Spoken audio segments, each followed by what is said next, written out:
Je voulais tout d'abord remercier mes collègues que j'aurai l'occasion de vous présenter tout à l'heure, Madame le professeur Samantha Besson de l'Université de Fribourg et le professeur Mustapha Mekki d'avoir bien voulu participer à ce séminaire et même l'inaugurer. Je vais en présenter l'argument rapidement. Nous allons procéder en deux temps et en prenant vraiment le temps de l'exposition et de la discussion, pas les exposés de 10 minutes. Là, on va prendre vraiment le temps nécessaire. Donc, on va avoir une première séquence autour des questions de droit international abordées par Mme Besson et ensuite, du point de vue du droit civil, du droit des contrats par M. Mekki. Et on fera une petite pause, le droit à la pause étant respecté ici. Alors, ce séminaire, donc, qui va occuper 4 mardis du mois de mars, a pour intitulé « La responsabilité solidaire » et il s'inscrit dans le fil du colloque que nous avions tenu ici même en juin dernier et dont les travaux, dont les actes ont été publiés aux presses universitaires de France sous le titre « Prendre la responsabilité au sérieux ». Et ce colloque mettait en évidence les nouveaux problèmes de responsabilité qui sont liés aux nouvelles formes d'organisation du pouvoir, notamment dans la sphère économique, mais aussi dans les relations internationales. Et l'un des problèmes juridiques majeurs posés par l'essor à ces différents niveaux de liens d'allégeance, c'est la possibilité que ces liens ouvrent à une partie dominante de diriger la conduite d'autrui sans avoir pour autant à répondre des dommages causés par celle-ci. Et cela est particulièrement vrai des dirigeants des entreprises transnationales qui peuvent utiliser la personnalité des sociétés qu'ils contrôlent comme autant de pare-feux qui les mettent à l'abri de toute mise en cause de leurs responsabilités. Cela jusqu'à un certain point. Les plus fidèles d'entre vous se souviennent que nous avions évoqué il y a 2 ans l'affaire du Rana Plaza, par exemple, dans laquelle des donneurs d'ordre, qui étaient des grandes firmes européennes et américaines, ont dû, sous une certaine pression médiatique, engager une certaine responsabilité vis-à-vis des travailleurs et des travailleuses qui avaient été victimes de la violation d'un droit fondamental à la sécurité physique au Bangladesh. Donc, du point de vue juridique, c'est la responsabilité solidaire qui apparaît comme un outil qui permet de percer cet écran de la personnalité morale et d'obliger ainsi ceux qui ont le pouvoir économique de répondre des conséquences sociales et environnementales de leurs décisions. Alors, je tiens à préciser que la notion de responsabilité solidaire ici sera employée dans un sens assez large et pas seulement dans le sens technique précis que lui donne le Code civil, puisque la responsabilité solidaire, ou in solidum, est en droit civil un mécanisme apparu en droit romain qui permet à la victime d'un dommage d'en demander réparation intégrale à l'un quelconque des co-responsables, lequel peut alors exercer une action récursoire contre les autres, qui sont ainsi appelés à contribuer chacun au prorata de leur responsabilité. Donc ce noyau dur de la notion de responsabilité solidaire ne sera pas écarté, mais au-delà de cette définition précise, on assiste en droit contemporain à l'essor d'autres formes de solidarité entre débiteurs qui sont généralement moins avantageuses pour la victime. Bon, un exemple très connu des juristes, c'est la responsabilité du fait des produits défectueux. Sur ce sujet, la Cour de justice de l'Union européenne fait prévaloir la responsabilité du producteur, c'est-à-dire celui qui a mis un produit en circulation, la victime ne pouvant obtenir réparation de son fournisseur qu'à défaut de désignation par celui-ci de son propre fournisseur ou de son producteur.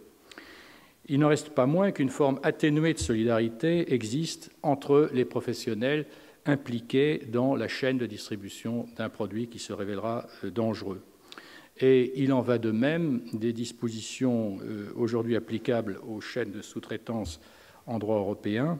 Le contractant dont l'employeur est un sous-traitant direct, pouvant, en sus ou en lieu et place de l'employeur, être tenu responsable du respect de ses droits par le travailleur détaché. Alors, ce renouveau de la responsabilité solidaire, ainsi entendu au sens large, et alors j'allume une lampe rouge parce que ça c'est le champ couvert par le séminaire, de la possible mise en cause de la responsabilité d'un sujet de droit exerçant un contrôle sur l'activité d'un autre, ce renouveau se manifeste dans les domaines les plus divers, en matière de travail illégal, en matière de licenciement économique, en matière d'infraction aux règles de santé et de sécurité, d'infraction aux règles de la concurrence, de corruption ou de fraude fiscale, de pollution marine, de remise en état écologique des sites industriels. Et nous aurons l'occasion, au cours des séances du séminaire, d'évoquer certaines de ces hypothèses.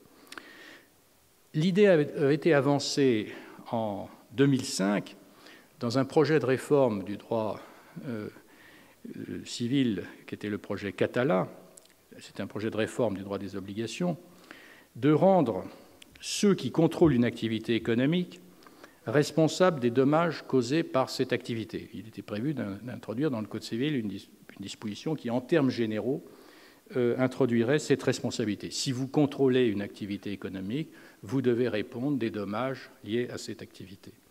Cette proposition a été enterrée par le Sénat. À l'époque, vous allez voir que le Sénat joue un rôle un peu répétitif sur ce débat, mais elle a ressurgi dans le sillage de la catastrophe du Rana Plaza, tout à l'heure évoquée. Donc une proposition de loi relative au devoir de vigilance des sociétés mères et des entreprises donneuses d'ordre a ainsi vu le jour en 2013. Elle a été rejetée par la Commission des lois pour des motifs d'ordre économique, mais reprise en 2015 sous une forme édulcorée. Elle est actuellement en cours d'examen donc au Parlement. Et elle prévoit d'obliger les sociétés françaises employant 1 000 salariés en France ou 10 000 dans le monde à mettre en œuvre un plan de vigilance qui serait rendu public pour prévenir, je cite, les atteintes aux droits de l'homme, aux libertés fondamentales, aux risques de dommages corporels ou environnementaux graves, aux risques sanitaires, ainsi qu'à la corruption passive et active dans l'ensemble de leur chaîne d'approvisionnement, y compris à l'étranger. Et dans le cas où l'entreprise ne respecterait pas ses obligations, sa responsabilité pourrait être engagée devant un tribunal si les victimes du dommage apportent la preuve qu'elle a manqué de vigilance, avec des amendes civiles pouvant aller jusqu'à 10 millions d'euros.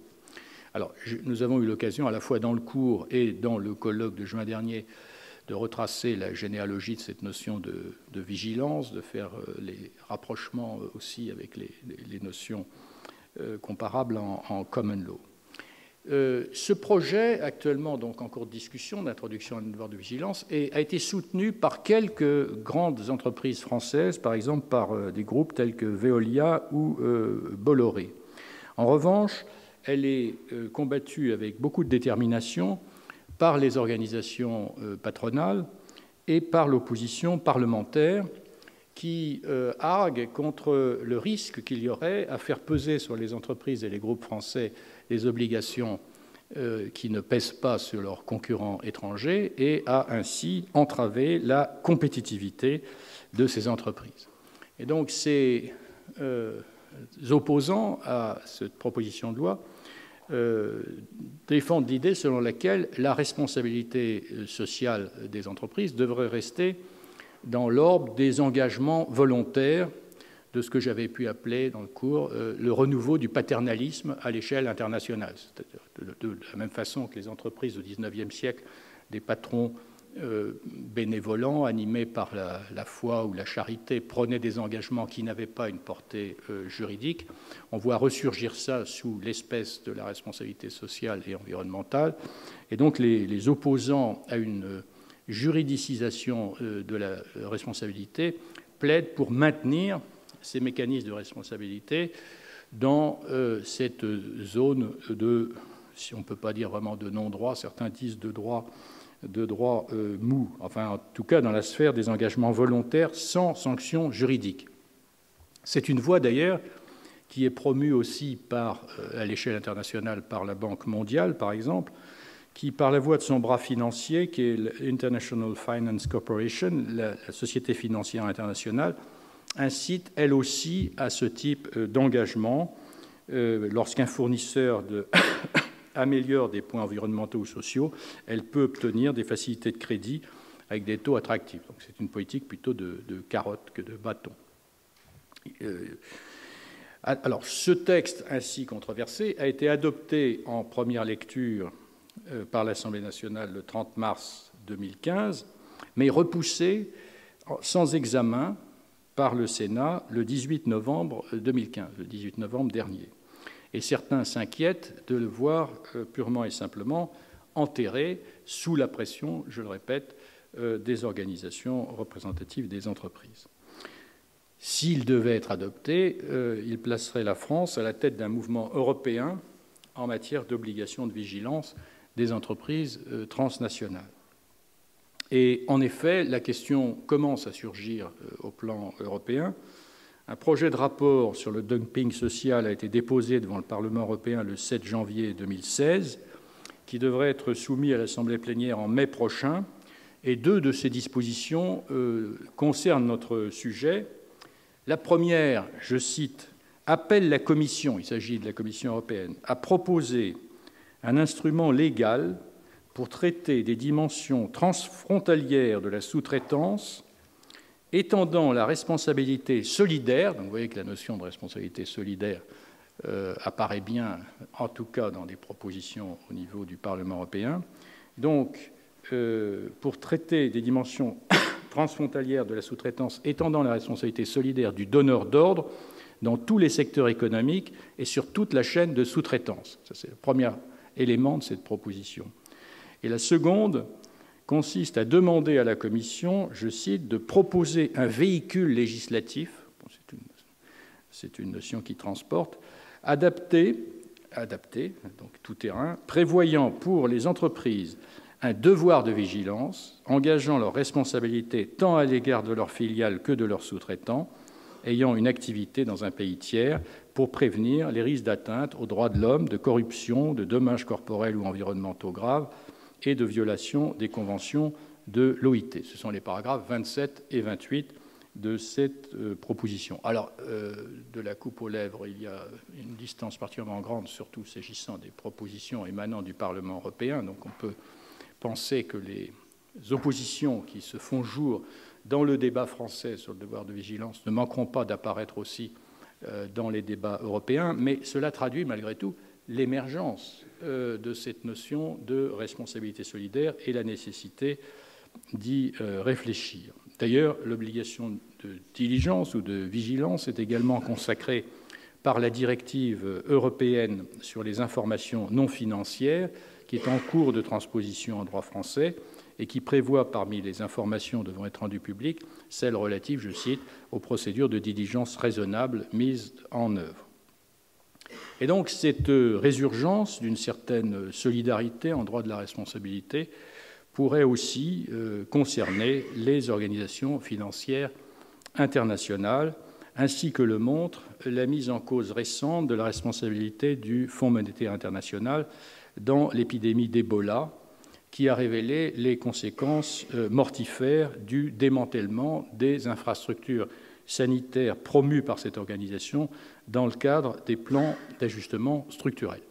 Il y a des exemples encore plus récents de cette sorte de schizophrénie de l'ordre juridique international.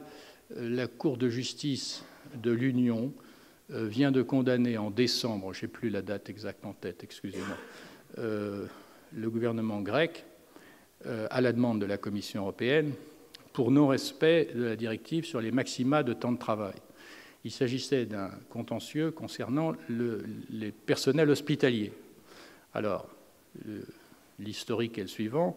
La Troïka impose à la Grèce, dans le cadre des mesures de restructuration financière, une baisse drastique des dépenses hospitalières. Donc, un tiers environ des personnels ont été licenciés. Dans le même temps, il y a eu une augmentation considérable de la fréquentation des services d'urgence, puisqu'il y a une paupérisation de la population qui ne peut plus accéder à la médecine de ville. Donc, le résultat, c'est que les personnels hospitaliers, médecins, infirmières, etc., se trouvent face à une charge de travail énorme et qu'ils ont dépassé de toutes les sortes possibles les maxima de travail prévus par la directive. Et c'est donc la Commission qui elle-même est à l'origine, qui est membre de la Troïka, qui a promu cette diminution drastique des ressources, et notamment des ressources humaines dans le secteur sanitaire, qui ensuite demande à ce qu'on condamne la Grèce pour les conséquences de ce qu'elle a elle-même provoqué. Donc on est face à des systèmes qu'on pourrait dire plus ou moins irresponsables, et c'est pourquoi il semblait utile de s'interroger aussi sur la responsabilité, éventuellement, des États et des institutions internationales, sujet que va aborder ce matin Madame Besson. Bon, dans le domaine financier, diverses dispositions de droit américain visent à rendre les personnes physiques responsables des conséquences des fautes commises par les sociétés commerciales qu'elles dirigent. Alors ça, c'est mieux connu. Par exemple, la loi Sarbanes-Oxley, qui a été adoptée par les États-Unis en 2002 à la suite de l'affaire Enron, et qui a réactivé le vieux fondement religieux de la vérité des comptes en imposant leur certification sous serment par les présidents de sociétés cotées et leurs directeurs financiers, et les dirigeants de sociétés étrangères cotées aux États-Unis sont eux aussi soumis à cette obligation qui est assortie de lourdes sanctions pénales. Donc là, on a un exemple d'un dispositif qui, d'emblée, se veut extraterritorial, en réalité. Bon, nous aurons aussi l'occasion, au cours du séminaire, de rapprocher cet essor de la solidarité en droit de la responsabilité de celui de techniques différentes qui, tels les produits dérivés en matière financière, permettent de transmettre un risque associé à la valeur d'une chose sans transmettre la chose elle-même. C'est ça le propre des produits dérivés. Et M. Gaudmet, qui a fait une thèse remarquable sur ce sujet, viendra nous en parler. Donc le séminaire va avoir pour objet d'explorer ces différentes facettes de la distribution des responsabilités face aux risques sociaux, financiers, environnementaux. Et nous allons donc commencer sans plus tarder en abordant les questions de responsabilité internationale. Alors, je voudrais présenter très brièvement ma collègue et amie Samantha Besson, qui est professeure à l'Université de Fribourg, où elle est titulaire, alors je ne veux pas en ces matières dire de bêtises, titulaire de la chaire de droit international et de droit européen. C'est bien cela, Samantha, je ne dis pas... Excusez-moi, je suis perdu dans mes papiers. Ma grand-mère avait un notaire qui s'appelait Maître Fatra. Et je pense que... Non, mais alors, ce n'est pas le bon texte. Alors, peu importe, je vais... Non, tout n'est pas dit, tout n'est pas dit. Vous n'allez pas vous en sortir comme ça. Voilà, c'est que ce n'était pas le bon texte. Voilà, donc vous êtes... donc Madame Besson a fait des études en Suisse, à Berne, et soutenu une thèse d'habilitation à Berne, c'est bien ça, et elle travaille dans les domaines du droit européen et du droit international. Elle s'est en particulier intéressée aux questions de la projection, et c'est l'un des points dont nous pourrons discuter ce matin, des catégories du droit privé en matière de droit international. Elle a également beaucoup travaillé sur la question des droits de l'homme, et sur lesquels elle continue de travailler. Et parmi ses ouvrages, je vous cite donc son ouvrage de droit constitutionnel européen, qui est paru à Berne en 2013, également un traité de droit international public à Berne, également en 2013, et puis des ouvrages qui ont été publiés soit en allemand, soit en anglais. Ce que nous avons décidé de faire pour vous permettre de prendre plus aisément connaissance des travaux des participants au séminaire, c'est de mettre en ligne sur le site du collège les bibliographies des collègues qui veulent bien y participer. Donc je vous renvoie à ces bibliographies. Et Samantha, je vous passe sans plus tarder la parole.